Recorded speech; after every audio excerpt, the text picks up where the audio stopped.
গরমে কিন্তু একটা খুব সুন্দর সবজি, যেটা লাগিয়ে দিতে পারেন, একদম কোনো যত্ন ছাড়াই সুন্দর হয়ে যাবে আর অল্প দিনের মধ্যেই এটা খাওয়া যায়।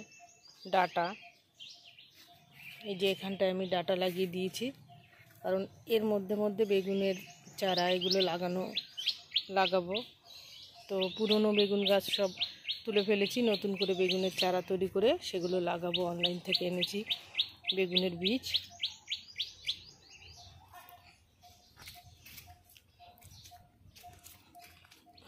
এই যে দেখুন, গরমে চাল কুমড়ো গাছ, এটা এখন লাগালে আস্তে আস্তে বর্ষায় আগে থেকেই প্রচুর পরিমাণে চাল কুমড়ো হবে। তো এই যে চাল কুমড়োর চারা বসিয়ে দিয়েছি, এটা গরমে লাগাতে পারেন। ঝিঙে তো গরমের সবজি, আমার একটু দেরি হয়ে গেছে লাগাতে, তাও এখন ভালোভাবেই উঠছে। এই যে এগুলো ঝিঙে।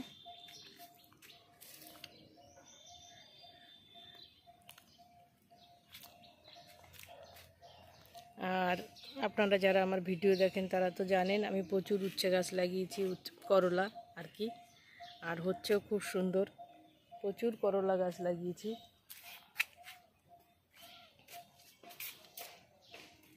এটা লাগানো বেশি আরও একটা উদ্দেশ্য, হনুমান এই গাছ খায় না, তো যার জন্য করলা গাছ, উচ্ছে গাছ এগুলো লাগিয়ে দিয়েছি, হনুমানের হাত থেকেও রেহাই পাওয়া যায়।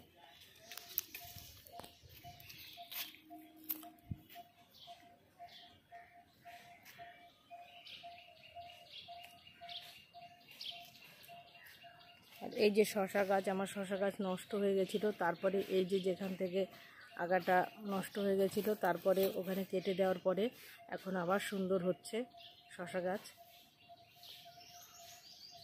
শশা গাছ সারা বছরই হয়, তো গরমের সময় একটু খুব যত্ন করতে হয়, নাহলে জল ঠিকঠাক না দিলে এর একদম খুব তাড়াতাড়ি পাতা শুকিয়ে যায়। তাই শশা গাছ লাগালে একটু কেয়ার নিয়ে লাগাতে হয়। আর এই যে লাউয়ের চারা, এগুলো গরমের লাউ, যেটাকে বোতল গার্ড লাউ বলে, বোতলের মতো হয়। এই যে লাউগুলো অনলাইন থেকে এগুলো বীজ এনে এগুলো লাগিয়েছি, এগুলো হয়ে গেছে, এগুলো লাগাতে হবে এখন। আর এই যে দেখুন,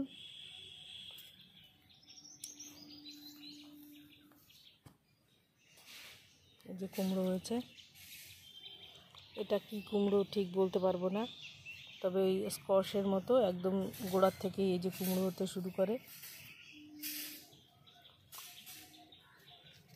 এই যে এটাও ওই গাছ, এটা ফুল এসে গেছে। পুঁই শাকের এই যে কিছু বীজ ছিল এখানে ফেলেছিলাম, তো চারা হয়ে গেছে, কিন্তু আমি পুঁই শাকের যে চারা এনে লাগিয়েছি খুব সুন্দর হয়েছে, তো আগা কাটার মতো হয়ে গেছে এখন। এটাও ওই যে শশা গাছ।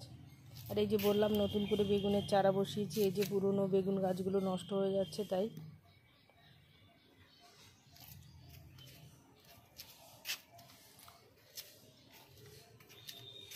এই যে পুরনো বেগুন গাছ, এটা একটু বেগুনের ফলন কম দেয়, তবে গাছ এটার সুন্দর আছে এখনও, কিন্তু চারা বসিয়ে আমি আরও নতুন করে গাছ করেছি, সেগুলো হবে। এই যে পুঁই শাক গাছ অনেক সুন্দর হয়ে গেছে, এগুলো এখন আগা কেটে খাওয়ার মতো হয়ে গেছে, এগুলোর আগা কেটেই নিতে হবে এখন, না হলে গাছ বাড়বে না। তো জায়গা ছিল বসিয়ে দিয়েছি, চারা অনেক দেয়, 10-20 টাকায় অনেক চারা দেয়, যার জন্য চারাই কিনে এনে বসিয়েছি।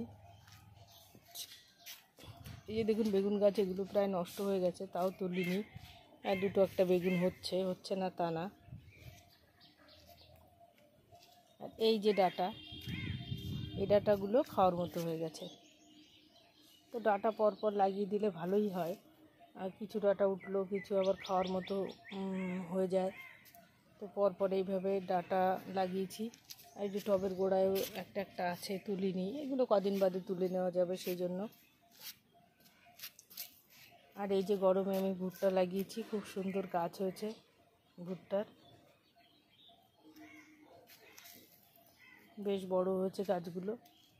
তো গরমে এসব লাগাতেই পারেন, এইসব সবজিগুলো এই যে বেগুন গাছগুলো, এগুলো কিন্তু একটা অন্য জাতের বেগুন, অনলাইন থেকে এনেছিলাম বললাম, তো সেগুলো লাগিয়েছি, দেখা যাক কেমন হয়। এখনও তো গাছ সুন্দর হচ্ছে, খুব রোদ তো তাই চিন্তা হয়। এই যে ছোট, একদম ছোট অবস্থায় চারাগুলো লাগিয়ে দিয়েছি।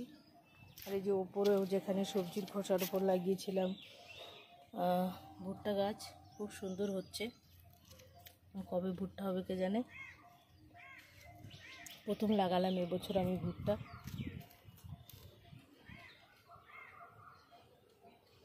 তো গরমে এসব গাছই করেছি আপাতত। আর কিছু চারা হয়েছে, সেগুলো তুলে লাগাবো। লঙ্কা গাছ তো সারা বছরই হয়, তো আমি বেশি লাগাইনি লঙ্কা, কয়েকটা চারা দিয়েছি, সেগুলো তুলে লাগাবো। এটা লঙ্কা হতে শুরু করেছে সবে।